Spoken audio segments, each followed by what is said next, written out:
Басым көпшілік медициналық оқу орындарында дұрыс тамақтанумен байланысқан превентивті медицина арнайы сабақ ретінде аса бір оқытылмайтынын білеміз, иә.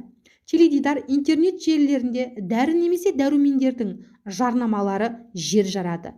Дәл сондай қарқынмен қайтағанның қандай аурудың алдын алатындығы туралы өте аз айтылады.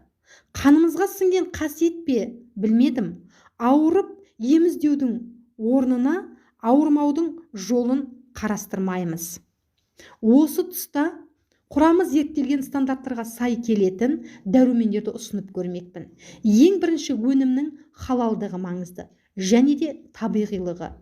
Жасырын ингредиенттердің болмауы, ыдысының дұрыс болуы.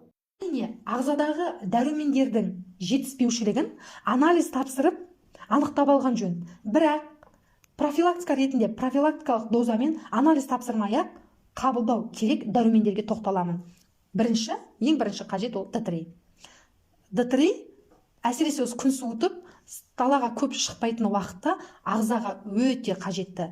Д3-дің сіңімді болатын уақыттары таңғы 9 бен 11-дің арасында ішкен дұрыс Д3-ді. Ал осында тұрған Д3 және басқа да дәрумендердің жетіспеушілігінен туындайтын салдарлармен алдағы уақытта бөлісетін боламын.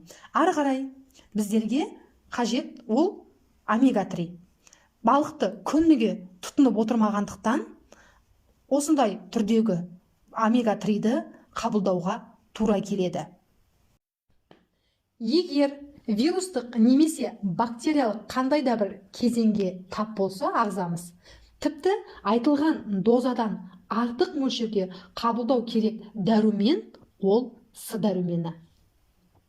Ғалымдардың зерттеуінше 28 жастан асқан әйел адамдардың бас ауруымен үнемі шағымданатындардың 70%-ында магний жетіспеушілік болады екен. Ал қалған 30%-ы мигрен тағы басқа себептерден бас ауруы болады екен. Бұл жерден шығатын қорытынды анализ тапсырмай-ақ күніге жатар алдында магний ішкен абзал.